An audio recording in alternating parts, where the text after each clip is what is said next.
Hello Positive Readers, it's Positive Writer here today with another video. Today I'm going to be doing the mid-year book freakout tag that I actually freaked out about a little bit more than I thought I would. This book tag has been going around for years, and this is the first time I've done it in at least like 2 to 3 years. And I'm super excited to be here today to be doing it because it needs to be done. Like I'm not even going to mention like the amount of books that I've read, but I have so many I want to read and so many that I need to talk about because I've read all good books. Like any book that I finished was delicious, and I need to tell y'all about them all. And not all of them made it into this video, but I wanted to talk about as many as possible just in case, because they deserve it. So anyway, today I'm going to be telling you about all these books. It's a tag. Thank you to Chatty, the Mad Chatter, who mentioned me in her video because she really liked my videos about dystopians, so thank you so much. There are a lot of dystopians in this video, so stay tuned. And without further ado, let's get into this because I don't want this to take too long, but I feel like there was like a stack of books and they just fell. The best book I've read so far in 2022 was These Toxic Things by Rachel Howzell Hall, which is a thriller about this woman who works at this memory bank. And it's in the future. It's a futuristic sort of concept, which is basically like a holographic memory journal scrapbook, because you basically get to like, you put your memories in and basically you give them all to this woman who's the main character and other people like her in this business, and then they will make a like box of all your memories that you can kind of turn on, and it'll be like a hologram of like pictures and stuff, and you can like hear stuff from, you know, it's like super complicated unless you read the book, but it sounds super cool and I highly recommend it, if only for that, because super cool concept. I didn't get it when I read the summary, but when I read the book it made so much sense, and I actually wanted one because I am somebody who loves history, who loves memories, and who loves immortalizing things that happen in our lives, because who else is going to do that? But anyway, the book is not about her doing that, but it is. It's about her doing this for a woman who dies very soon after she agrees to take on her memory bank. And she basically gets obsessed, basically, not like obsessed, but come on, like any person, she becomes curious in finding out what happened to this woman, what do these items that people are starting to kind of question her about, what are these items, you know, how are these items important to like what happened to her and stuff, because people start to think that she died because somebody murdered her. It's like, and so it's a great book. The main character is black, the author is black, there is amazing like family in this book. It's so thrilling and so scary, I'm not gonna lie, but it's also so funny and real, and it's so realistic, and that makes it almost worse, but better, because again, I think that when I'm reading about thrillers, especially thrillers that have to do with death and people dying, particularly how this book handled it, is what I want. I want to hurt. I want to feel like garbage after reading this and realizing and remembering how horrible people can be in the world. I want to be feeling like garbage, because that's the only way to keep from becoming desensitized to these issues. I don't want to just be reading thrillers and people are just dying and I'm just like, haha, yeah, cool. You know, I don't ever want that to be me, and this book did a beautiful job. Rachel is an amazing author because she really brought it to life. You know, she brought to life a subject matter that should have just been dreary and dead, you know, and so God bless her heart. I love her so much. I love the book. Definitely best thing I've read this year so far. I've read a lot of great things, but that book really just smacked me in the mouth, okay? Please read it. Moving right along. The best sequel I've read so far in 2022, and the only sequel I've read so far in 2022, was Children of Virtue and Vengeance by Tomi Adeyemi. This sequel, chokehold. I read this earlier this year, and I read it like all in one day, because I had read up to like maybe page 100, 200, and I kind of just was feeling in my spirit, let's finish this today. Especially because I was starting to run away. Like, I was starting to run away from this book. This happened twice this year, where a book really just... Actually, it happened more than twice. But anyway, these are the only times that I'm going to mention in this video. This time or another time. But this book had me running, y'all. I mean, somewhere around, like the quarter way part, kind of like midpoint-ish, it just started angering me. Like, not like because it's a bad book, but because the characters started making, like, all these decisions. And obviously, like, in a world like this, there really are no good decisions. It's just like, oh my gosh. They were, like, on such opposite sides of things. I was just so mad. Like, I remember just walking out of my house just furious with the stuff that was happening in this book. But still a magnificent novel. It didn't take away from the book. It actually just added to the experience because she was able to make it make sense. And so I'm thankful. It was a great book, great sequel. I really need the last book. it ends on a cliffhanger that's super scary, and I just really need to finish this like series right now. I need more from these characters, but I also don't want it to be over, so yeah. But it was a great sequel, and again, I think that people who didn't really like the first book are gonna like this better. I love the first book, and so coming to this was like, what the... I was just like, oh, like there's so much in this book to love, but there was so much that made me so upset too. But anyway, this is the second book in the series, and the first book is Children of Blood and Bone, and it's about this girl named Zelie who lives in this town. She lives in like, it's inspired by like Nigeria, Africa, and she is a magi, and magic is outlawed in this place that she lives in called, called the land. It's called Orisha. I'm pretty sure it's the land where they all live at, where this book takes place. And basically magic is outlawed because the king believes that magic users are the reason why things went crazy in the past, and he's not going to let them get that power again. And so it's outlawed, but Zelie is a magi, and she lives in a community of magi, and the how you know is the white hair that signals that they used to have magic, or they would if magic wasn't dead. And this is the second book of that series. It's a great, like, series. It's amazing. Amazing, morally great characters, morally great decisions, especially in this book. It's war, it's gritty.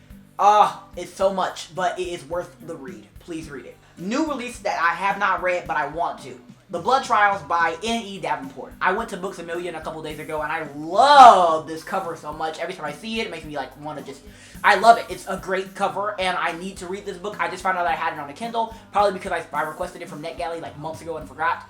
I'm so glad I have it. And so, amen, I'm going to start reading it today. But I don't even know what it's about. But whatever it's about, I'm excited. I'm pretty sure it's a dystopian. It has a black girl on the cover. That's all I need to know, okay?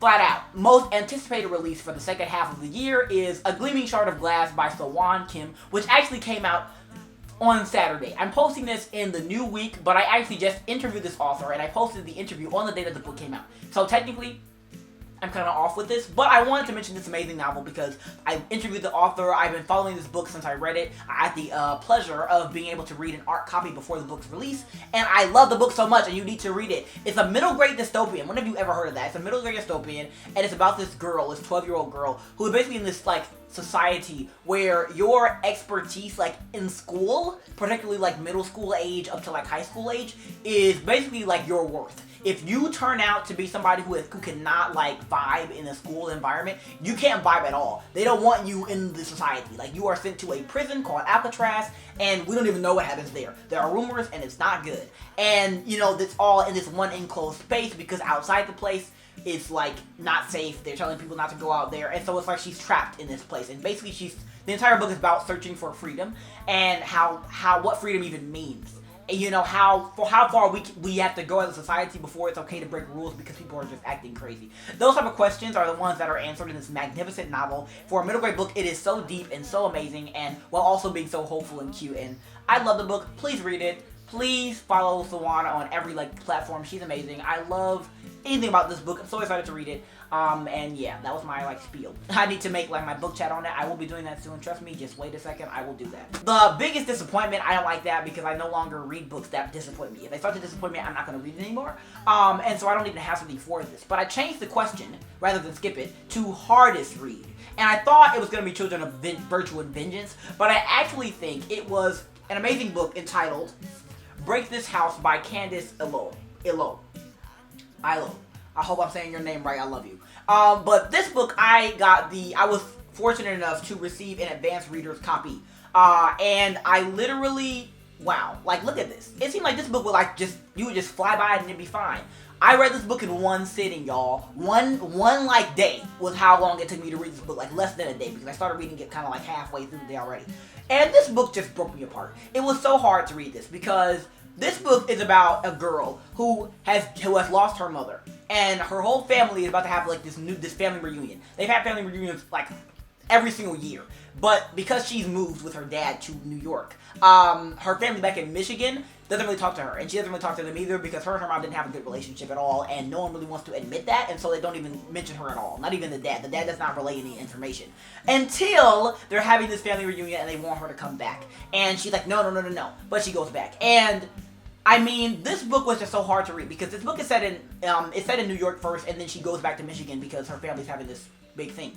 And it was so hard reading about somebody with a life that was so similar to my own. Not because I've actually gone through any or all of the events in this book that she has gone through, but because the feelings behind those events are so similar to the things that in my own life. And the settings were just so similar. Like, they would mention something and I'd be like, yo, I was there, and I wasn't there. But, you know, the family reunions, like the shuffles, and, you know, they mentioned, like, playing Mary Mary on a CD. I'm like, oh my gosh, like, I had those CDs. It's like, yo, like, she has, like, there's a big part of this book about, like, her and her, like, cousins, who she's been with, like, since she was a kid until she moved, and just seeing them, like, this, like, black family, you know, like, these black, like, teenagers, you know, the different personalities. There's, like, one of the cousins who's, like, shorter than everybody else. He's, like, a guy, but he's shorter than everybody else, and he's always, like, always on alert to fight people, but he's very protective, and I feel like that she mentions, like, how he basically is so aggressive because it's hard for him to, like, get his words out. It's hard for him to, like, talk to people.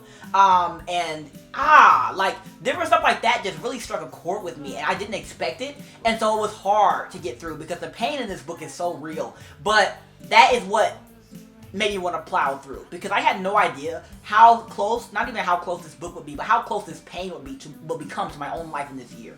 And some of the stuff I'm going through right now and have been for about a month now, this pain in this book is almost mirrored of that stuff, of that dread, of that continuous, like, chain of pain that you're just carrying around with you. But because I got through this book, it's so much easier to get through the things in my own life and to not turn away from them and run away or do something drastic because it's hard. You know, and so that's why this book was hard, but it's amazing, and it deserves its place on this list and in your shelf, on your shelf, because this book reminds me that it's okay to keep going, that you better keep going. Like, it doesn't matter how hard stuff gets. Keep going. You will get to hope. You will get to joy. You will get to peace again.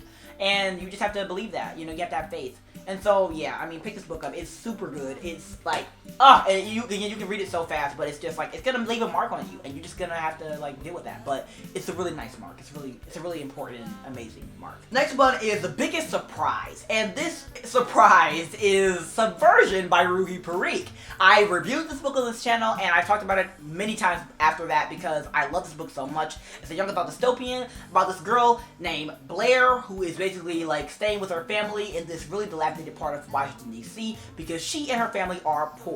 In this society, poor people and rich people are at odds with each other. All the rich people cannot stand the poor people. They are known for being just disgusting and scum of the earth and lazy and stuff, despite them being the working class, the only working class. And this is all enforced by the president. And she's okay, like, she's not okay with this, but she wants to change stuff, but she's more okay with just chilling with her family until she gets kidnapped by this extremist, not an extremist group, but she gets kidnapped by a vigilante group who basically wants to take down the president. They're called the Subversies, hence the title, and they want to subvert the government and take him down so that rich people and poor people are not living at such odds with each other, so that there's not such an imbalance. And that is where the story starts, because they want to go and kidnap the president's son because they feel like that is going to be a great bargaining piece to get him to step down from his reign. And, I mean, the book is really amazing. I had so much fun reading this. It's so funny. It's so action-packed. The romance is actually really, really cozy and really, really good. And I didn't expect that. And that's why it's a big surprise, because I heard about this book, and I was just kind of like, why would I read this? You know, I promise y'all, back in like 2021, because the great thing about this book is that the author of A Gleaming Shard Glass and this amazing author are not only self-published, but they are teenage self-published authors. Literally, like, phenomenal inspirations. I love them so much. I am so honored to have their books in my possession, and I am so excited to support them on all of their future endeavors. But this book specifically, I heard about this book a long time ago, like back in 2021, because the author has, like, a really big following on TikTok, and she markets the book really well on TikTok. And marketing is great for your audience, except I am the audience for this, but I also felt like I wasn't, just because enemies to lovers is a trope I enjoy, but overdone. I feel like it's so overdone in, like, fiction nowadays. It's just like it's lost its spark almost. And so I'm always wary when I hear, like, enemies to lovers. I'm always like, yeah, because again, I feel like people are just kind of throwing tropes in now just because it's interesting and it's popular. It's like, okay, and so I felt like that about this book, and I was like, okay, you know, I love YA dystopians. I'm so glad they're making a comeback with actual young adults as the authors. I think it's amazing. But I was like, I'll pass because it's enemies to lovers. Then this year came by, and I was like, what is this? I saw the cover, I was like, yo, and it didn't click in my head. And so I got the book and everything, and then I was like, wait a minute, this is that girl from TikTok. And so it was really funny, and so again, it surprised me, because I literally had, like, not sworn, but I was just kind of thinking, oh, I'm not going to read this. But I read it, and it was great, and it surprised me, and it was fun, and I enjoyed some of the scenes, like, with the enemies to lovers relationship. And so again, it just surprised me. So if you're like iffy about it, please read this book because it will surprise you too. The next question is, who is my new favorite author? And I'll say B.B. Alston because he wrote the amazing Amari series, and the second book is coming out really soon. And I had so much fun reading Amari and the Night Brothers earlier this year. It was so fun. It's a middle grade about this black girl who is basically like, she has lost her brother. He's in dead, but he's missing, and nobody knows where he's at. Everybody's saying, oh, he probably got into some drugs, and she's like, no, my brother would never, and, her mom is finding it really hard, and she's having a hard time at school, people are bullying her, and it was such a relatable experience as far as, like, the whole bullying thing is, because again, this is middle grade, and so, anytime there's a middle grade book, and it mentions, or has something that's very much reminiscent of bullying, I'm always like, oh my gosh, because I did go through that as a middle schooler, too. But the book differs from, like, normal, like, just realistic fiction, because she finds out that her brother's been working for this, like, secret agent supernatural team. This organization that basically handles all supernatural things in the human world. And so then, he sends her from, like, wherever he's at, her brother basically sends her an invitation to this school. Like, he basically gives it a good word for her so that they can, like, reinstate her into the school.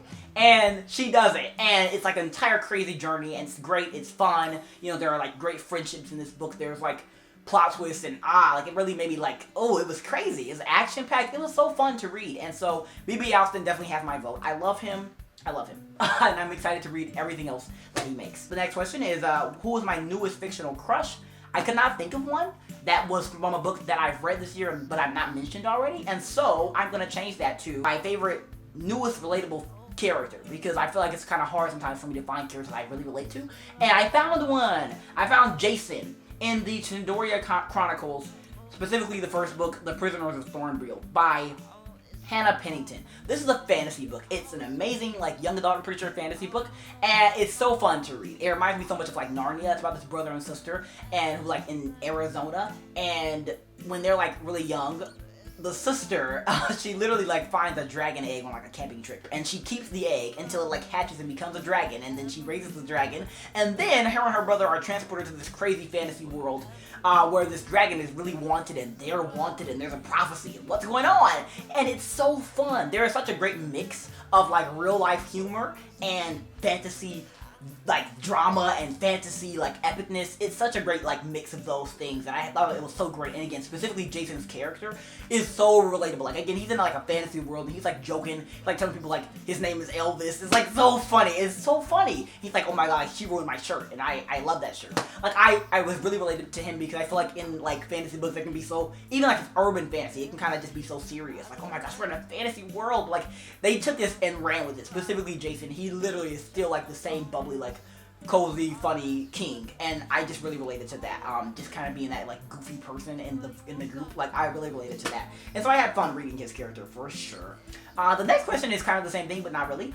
Newest favorite character, and I picked the amazing characters Luce and Voya from Blood Like Magic by Liselle Sambury. This book has been on my TBR since, like, earlier this year when I found out that the love interest is trans. I was like, huh?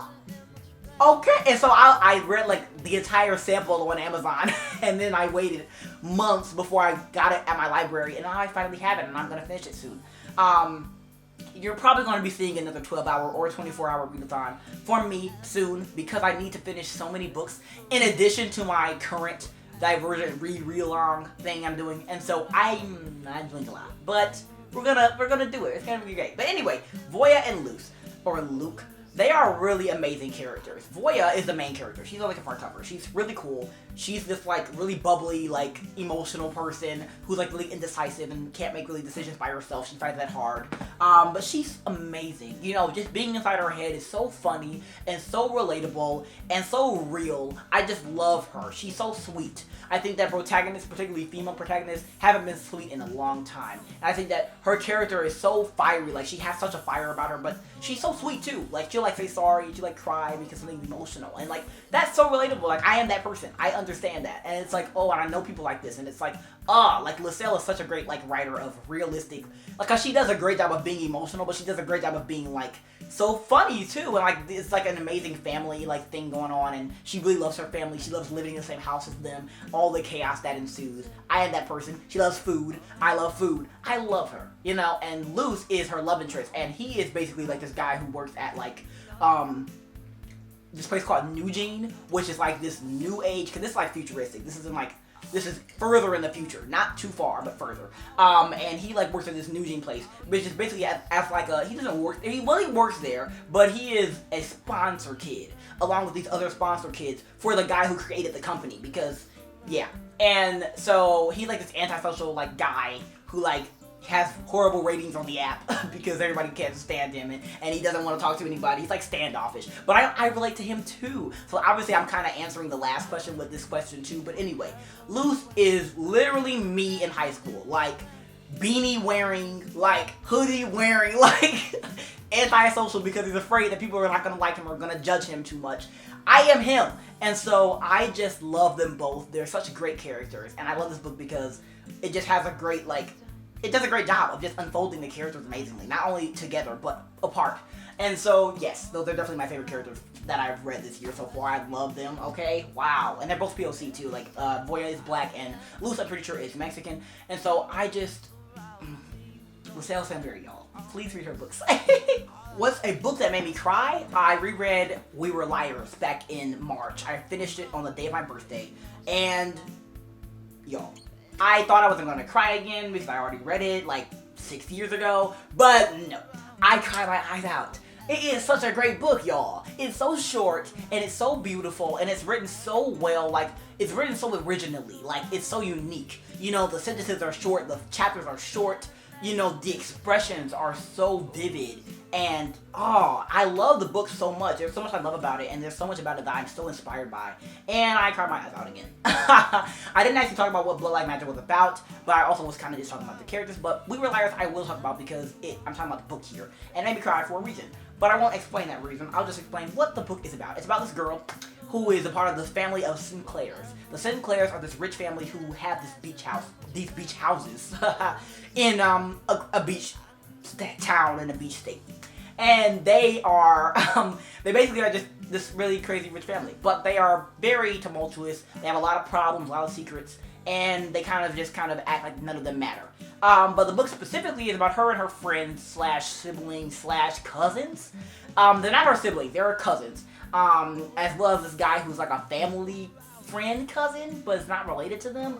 It's really odd to kind of talk about it. She has an entire family tree, and I wouldn't even dare read it because what? Confusion. But anyway, it's about her and her like 3 besties basically, and basically how they're liars, like because they're like our generation. They're like the young adults of the group. There are also other people, but basically just those 4 and just multiple summers. And the book is very mysterious because it kind of opens on a note that is kind of telling you that something bad happened.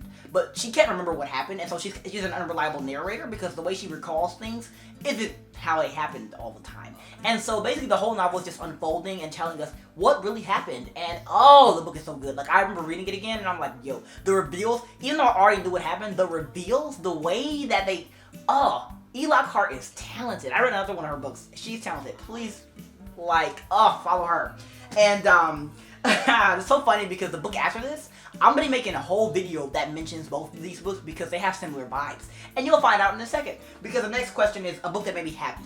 And this book is, oh my gosh, please. This book is Malibu Rising by Taylor Jenkins Reid. I watched an edit of this book, and I was like, what is this? I think I'm because it was so good. It was like to a really great song, and I love it. And I was like, and I finally got it at my library, and I'm now reading it. It makes me really happy because, first off, I was flying through it whenever I was reading it because this happened in like one night, okay? But anyway, it makes me happy because it's about some siblings, and they're like these famous siblings of these like really popular like media like models slash like singers.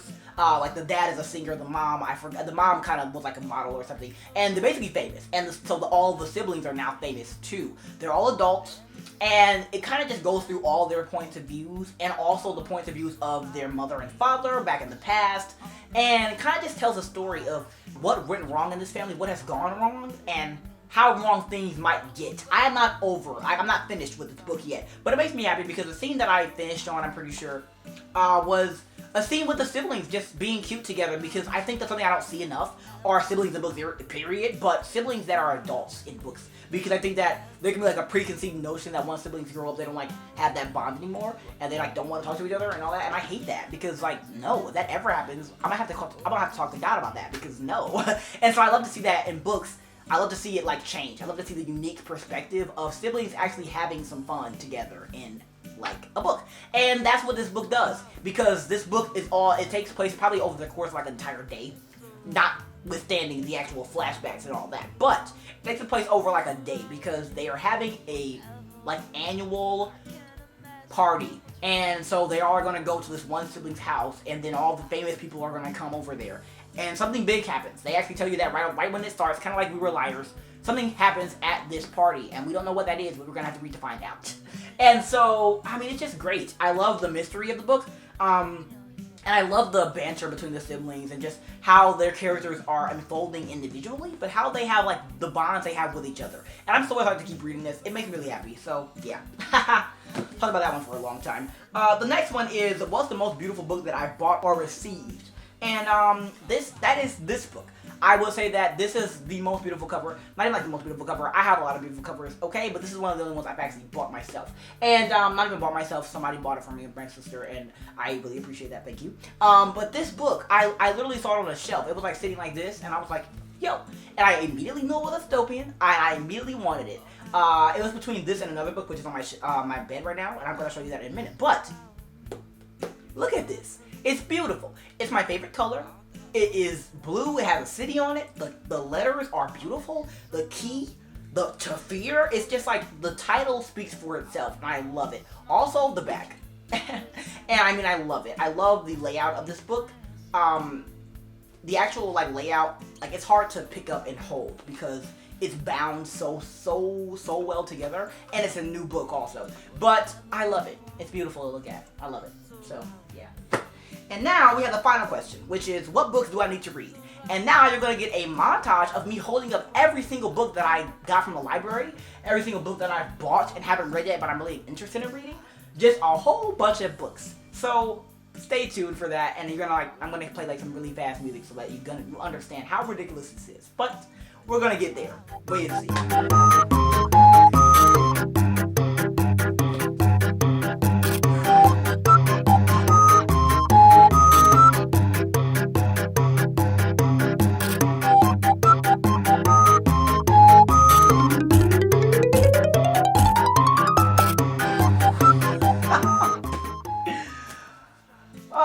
Well, yeah. Basically, I have a lot of books I want to read. And these aren't even all of them. So, I love you all. If you would like to see a crazy, multiple-hour readathon from me where I finish some of these books and start new ones, please leave that in the comments. I love y'all. Thank you for watching this far. This has been quite the freak-out video. But love you all. Have fun doing this. I tag... Who do I tag? I'm just joking. I tag, I'll tag in the description. I'm gonna mention y'all, so y'all gonna get mentioned. Okay. And y'all can do the tag in the comment section. So I'll see y'all later.